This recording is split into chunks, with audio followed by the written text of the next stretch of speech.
Comment manger 30 grammes de fibres par jour? Je vais te partager 3 aliments ma chère. Je te souhaite la bienvenue. Ici Al Kukovic.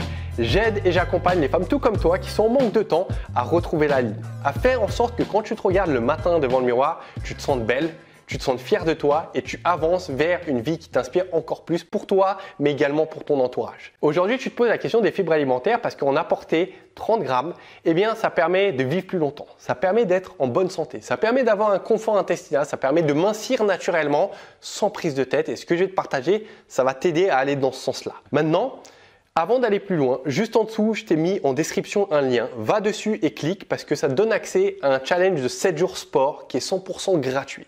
À l'intérieur de ce challenge, on brûle des calories ensemble, on transpire, peu importe ton niveau, ton âge aujourd'hui, tu vas te reconnaître. Tu vas voir que tu vas avoir accès à une communauté de 50 000 femmes. Donc si tu es bienveillante, si tu as de la positivité, si tu es respectueuse, tu vas voir que tu vas te reconnaître dans ce challenge. Maintenant, repassons sur les fibres. Ce que je vais te donner, en fait, tu as juste à appliquer ça et tu auras tes 30 grammes de fibres par jour sans prise de tête. La première chose, c'est d'apporter des fruits et légumes dans ta journée. 2 fruits, 2 grands fruits et une bonne portion de légumes. Alors, je m'explique. Qu'est-ce que je veux dire par 2 fruits? Ça peut être une orange, une pomme. Ça peut être une poire, un pamplemousse. Et si tu ne consommes pas de grands fruits, ça peut être 2 petits fruits comme 2 clémentines. Après, au niveau des légumes, apporter une bonne portion, c'est-à-dire 150 grammes, ça fait quoi? Ça fait une bonne portion, ça fait le tiers de ton assiette, de ce que tu veux. Si ce n'est pas durant un repas, tu peux prendre 2 portions de 75 grammes plus ou moins. La question que tu te poses peut-être, c'est quels fruits, quels légumes je dois apporter, puisque certains sont plus riches en fibres que d'autres. Ne te prends pas la tête, franchement, je connais personne qui calcule ses fibres. À partir du moment où tu pars dans ce principe-là, t'inquiète pas, ça va être comblé.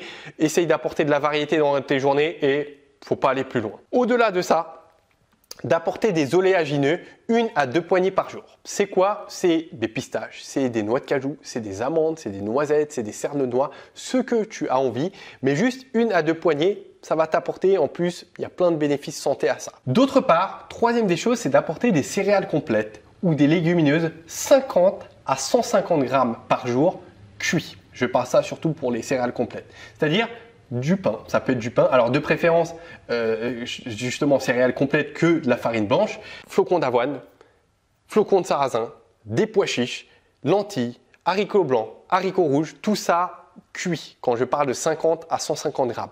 Donc tu n'es pas obligé d'aller peser, 50, 150 ça représente un petit tiers de l'assiette et juste en appliquant ces 3 éléments, donc je récapitule. Dans un premier temps, j'ai mes 2 fruits. Peu importe le moment de la journée, ça c'est anecdotique. J'apporte une bonne portion de légumes, peu importe si c'est le soir, si c'est le matin, si c'est à midi, on s'en fout.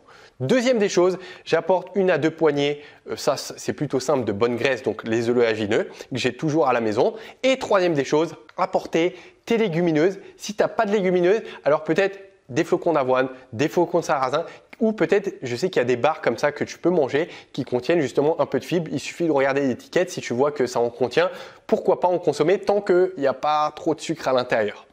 Je t'ai partagé et je voulais te donner un 4e conseil bonus que tu peux pour avoir des fibres alimentaires de manière très simple, c'est de consommer du psyllium. Est-ce que tu vois ce que c'est le psyllium? C'est tout simplement une plante qui est originaire de Moyen-Orient, Iran, je crois, Inde.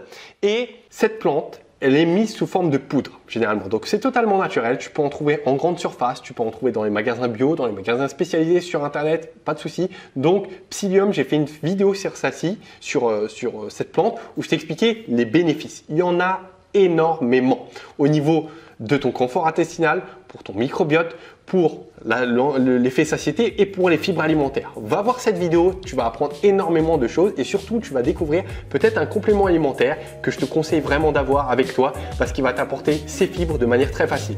On prend cette poudre, on la met dans de l'eau ou dans un yaourt et on consomme ça et c'est génialissime. Donc ça c'était mon dernier conseil.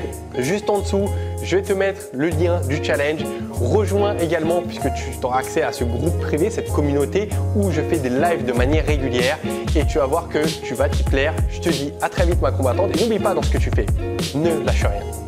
Ciao.